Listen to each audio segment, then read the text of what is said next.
Okay, a little bit of technical difficulties there. The video for the last one of these took up way more hard drive space than I thought, and I had not deleted my temp files, and so I literally ran out of hard disk space while recording. But we're back, and we're going to just start that story off from the top. Greg? Well, it was a very brief one. It was just more, we're talking about costumes, and I went to the last Animazement last year, and I had friends attending, and I was rather, I went, but I didn't attend, because I show up at about 7 in the evening, because honestly, I haven't gone in a couple of years, just because my anime tastes at the moment, actually, my anime tastes are about the same as they were 10 years ago. You know, it's kind of like, well, I still like Ranma 1/2. I haven't bought anything about that. I love some Lupin, but nobody carries Lupin anymore. He's not popular. And that's it. I know shit about modern anime.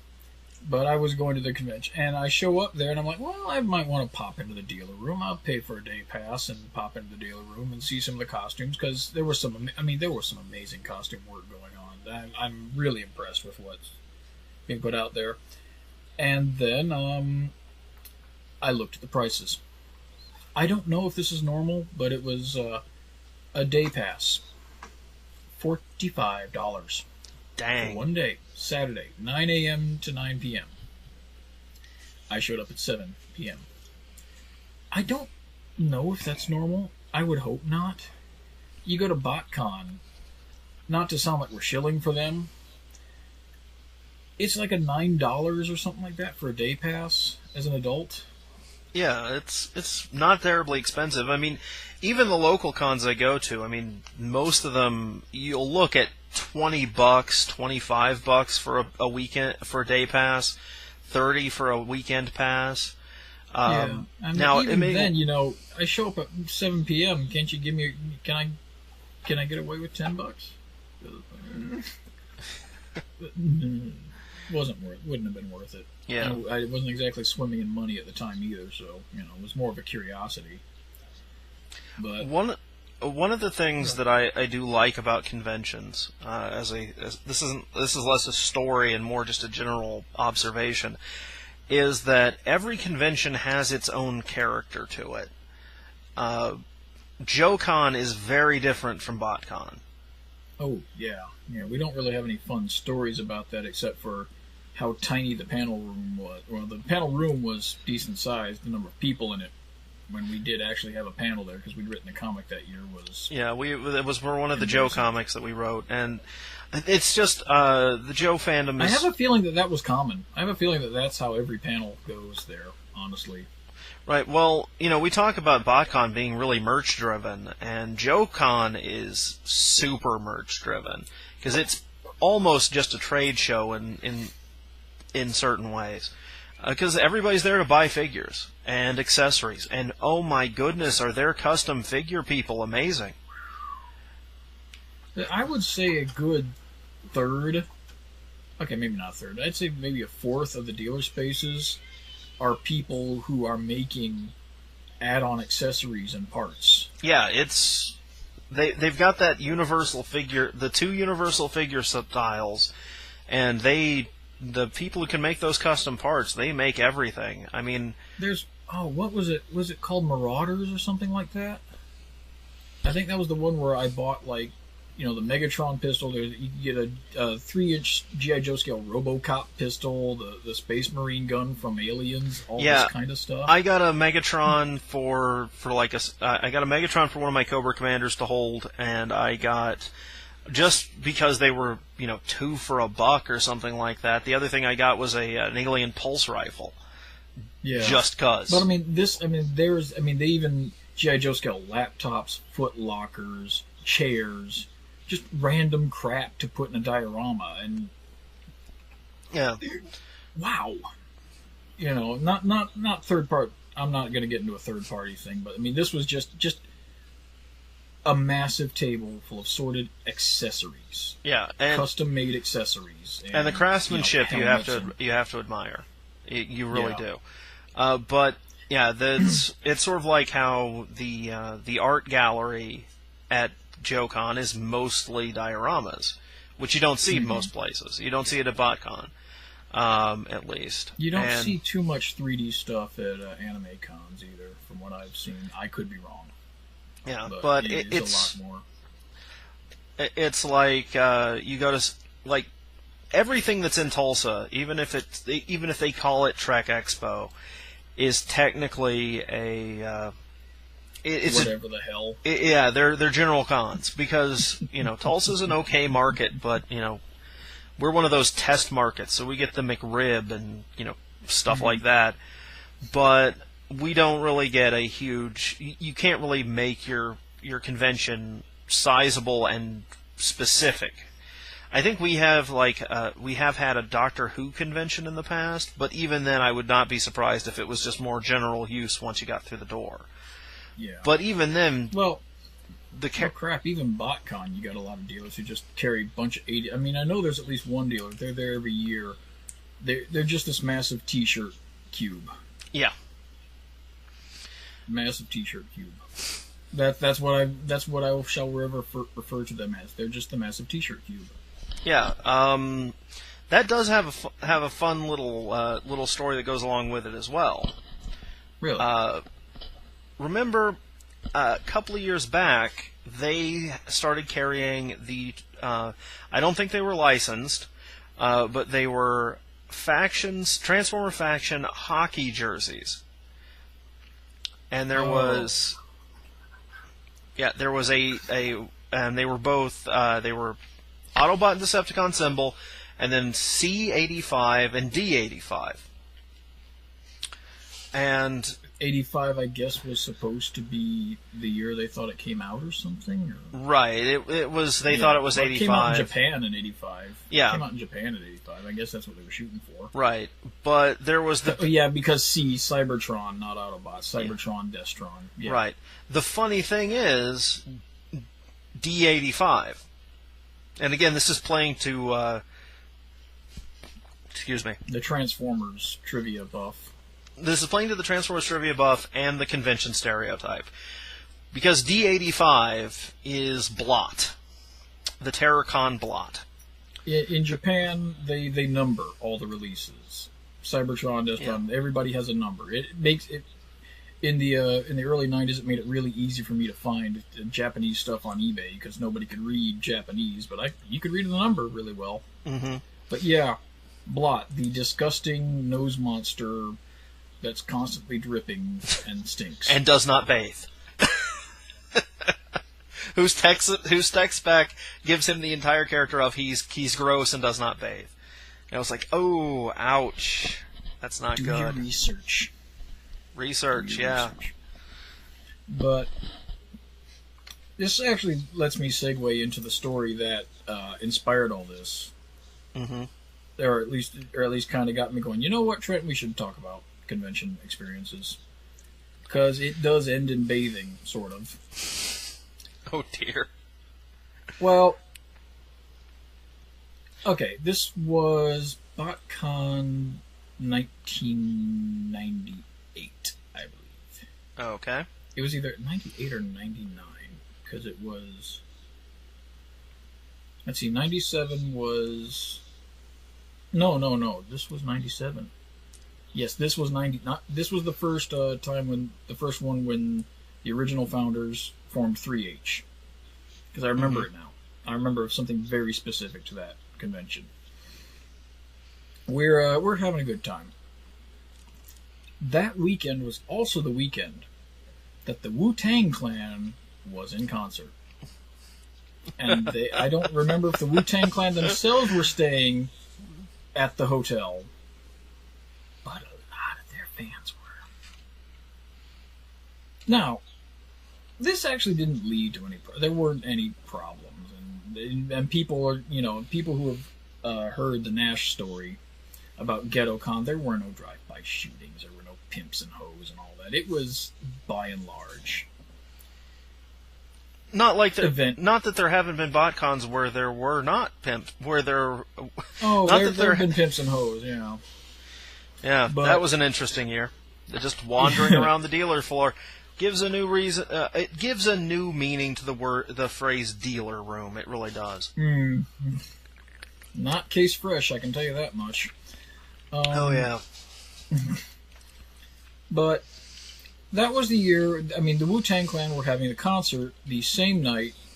That was the year that Stan Bush. That was the first time there was a Stan Bush concert. And everybody was like, "Oh yeah, that was great. We're out and we're getting out." And it's, the convention is closed for the night. We've just had a concert, and everybody was kind of tired. And I crawl into bed, which is kind of nice because you don't sleep much at conventions usually. Mm-hmm. And a few hours later, and I wake up to this. Please leave the hotel in an orderly fashion. Do not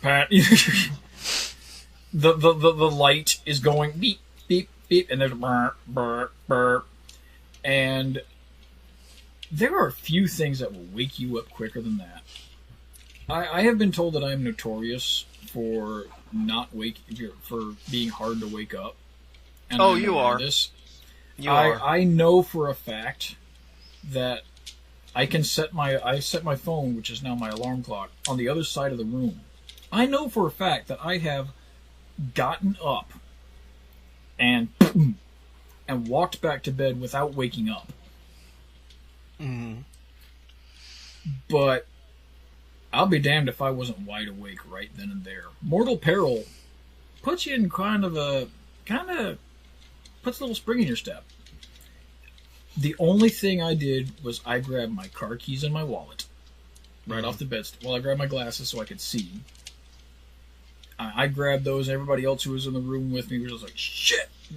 And we file out. We walk through. I didn't even grab shoes. Mm-hmm. I had the clothes I was wearing because I'm polite to my roommates and wear clothes to bed. I was barefoot. We walked through. I think we ended up going through the kitchen. Mm-hmm. Because, we're like 10 floors up.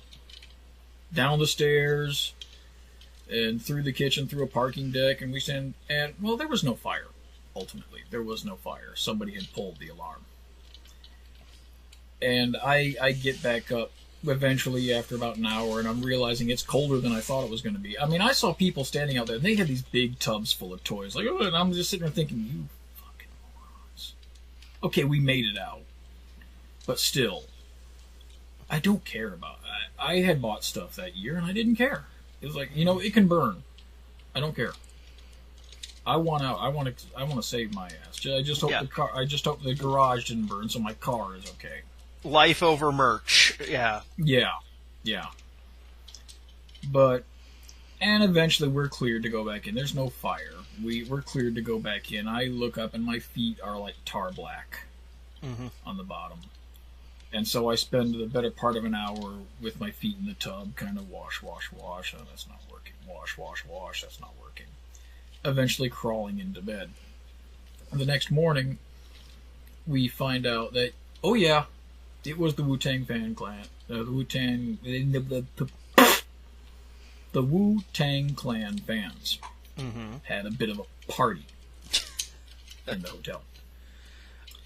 Me and it was, I don't know if you remember him, Hex, David Tashjigan. Yeah, I remember Hex. He hasn't been around for a long time, but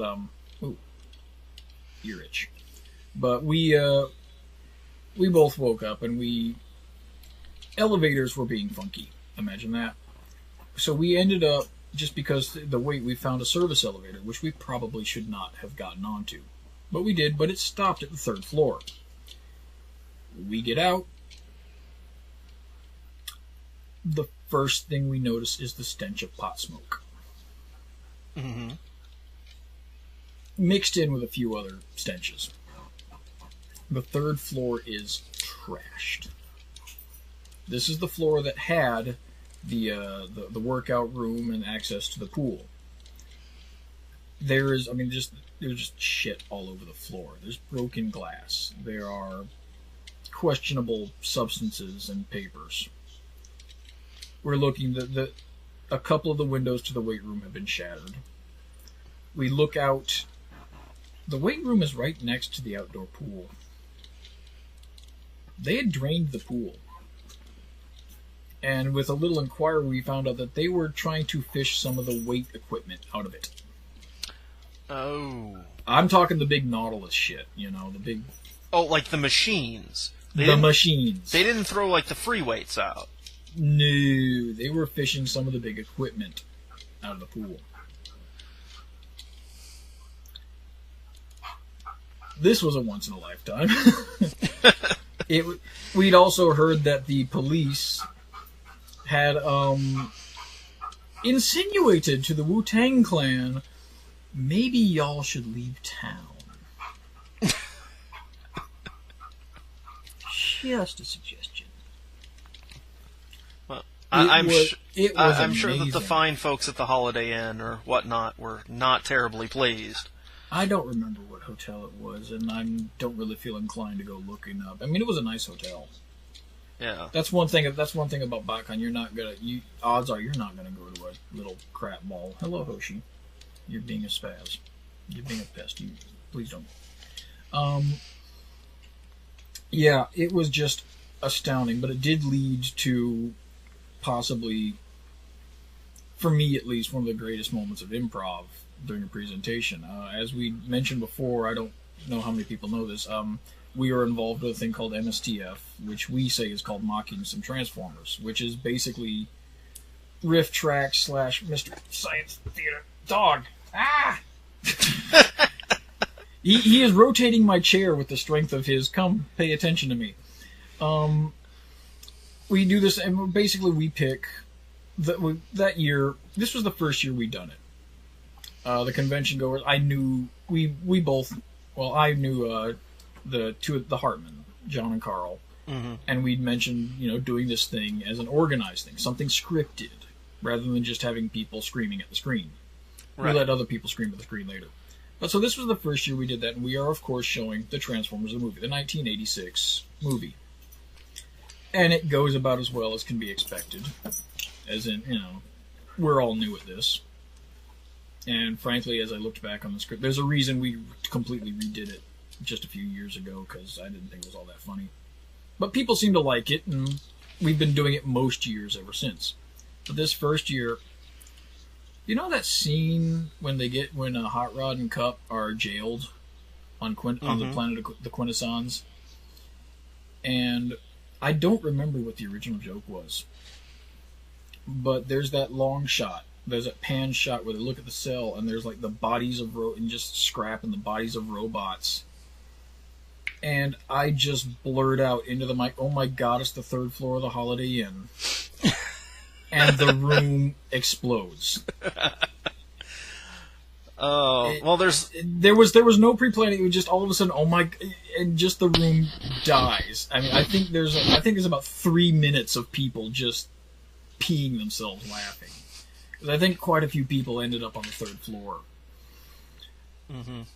It was, that's why I can remember what year it was. It was, wow.